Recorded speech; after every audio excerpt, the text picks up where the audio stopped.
Okay, I'm underneath the car right now, and I'm going to be using these two bolt holes here. They're 8mm bolt holes to hold the air horn on. So what I'm going to do is I'm not going to mount it straight like that. I'm sort of going to angle it downwards just a little bit.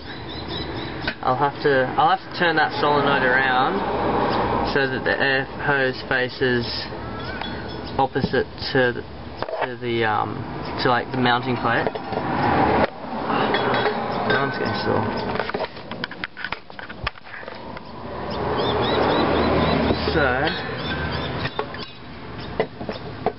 So I have to probably go somewhere about there. So I'm going to angle it downwards just a little bit. Probably about that much. Because I don't want it straight, I want to angle it down towards the road. So what I do is I'll make a little bracket for the angle iron to fit on there first. Okay, I'm in the workshop now. On the chassis of the car there's 3 8mm bolt threads which I'm going to be using. This is the position of them. There's one out here, one here, and one here. I've got their measurements on here, but you won't be able to see it, and it's not to scale. So what I've got to do is just find a piece out of here which will fit, and I think I've found it. That will be, that hole there will be that one. So then I've just got to measure along and make sure that the rest fit on. I think the other one goes about here, and then the other one up here. Then I'll make that and cut that out of here and make sure it fits underneath the car.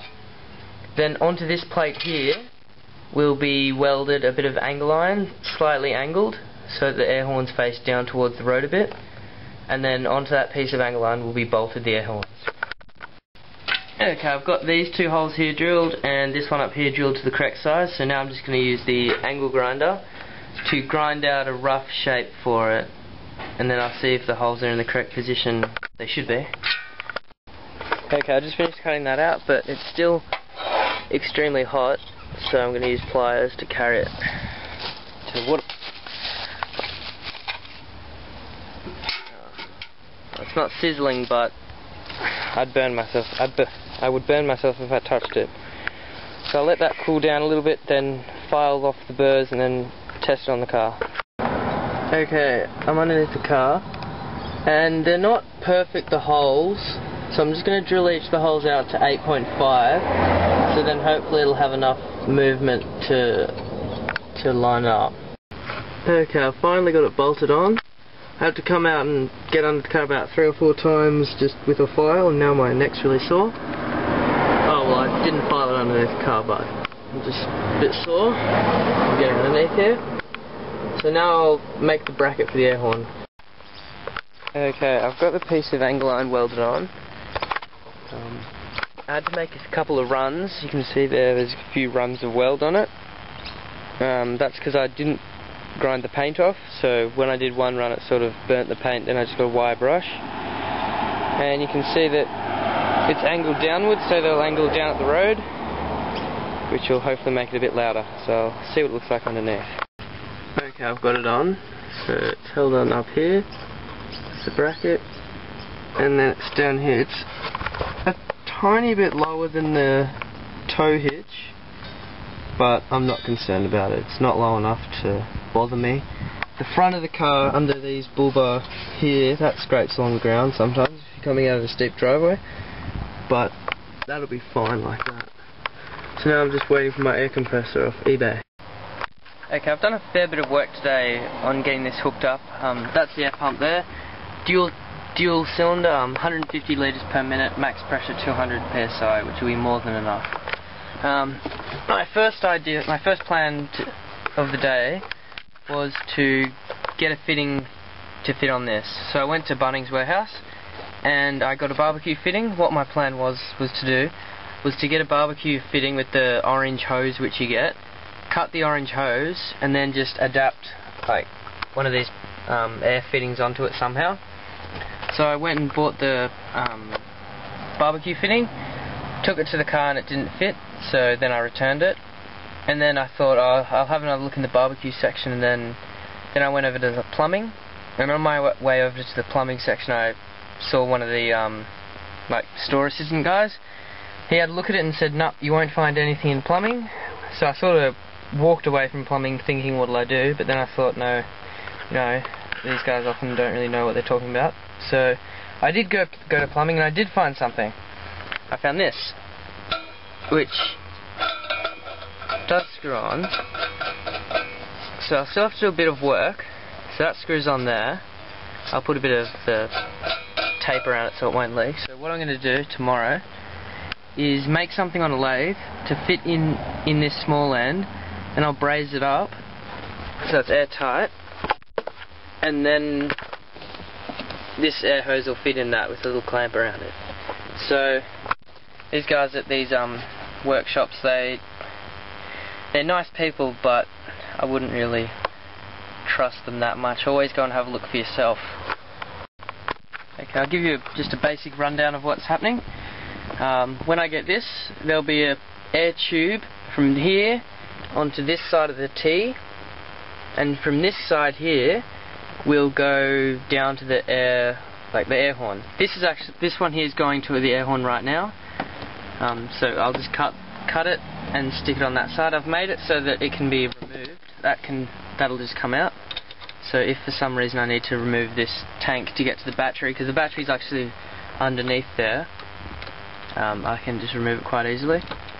These two wires here go down to the positive. This here is the positive for the air compressor. That's the positive for the air horn. For the negative side of it, wire the negative for this air pump under here, and it's going to come up here. And I'll just put a switch somewhere on this center console thing, probably here. Just like a toggle switch. What else? I don't know, I'll get into the car. Okay, now I'm sitting in the driver's seat. This is the switch, push button switch, which I've got for the air horn. I decided first up to put the switch on this side of the car so that no passenger can touch it, only I can. The air pump switch doesn't really matter too much, but when I got it, it's a push button switch, but it's not spring loaded.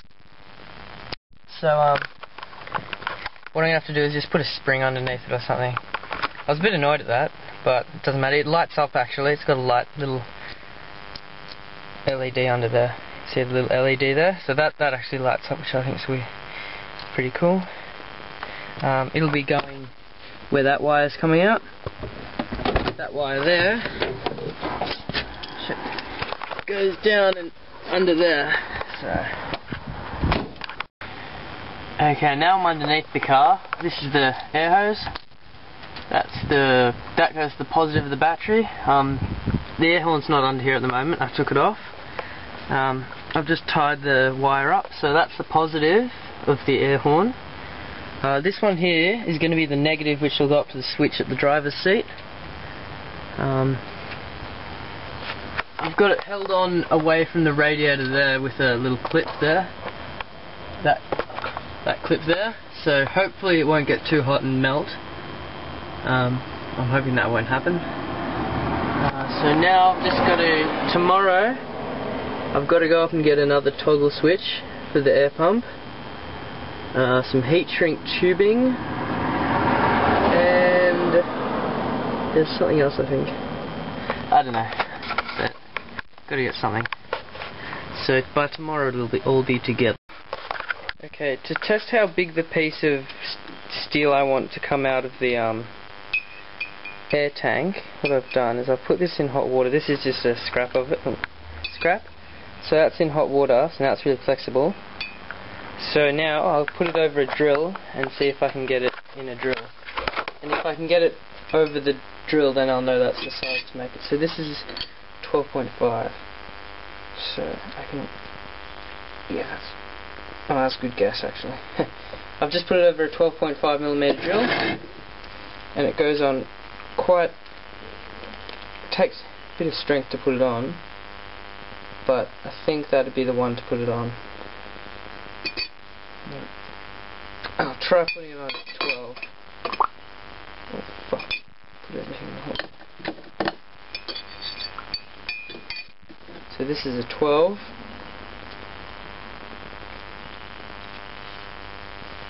And that goes on pretty well. So it's 12 or 12.5.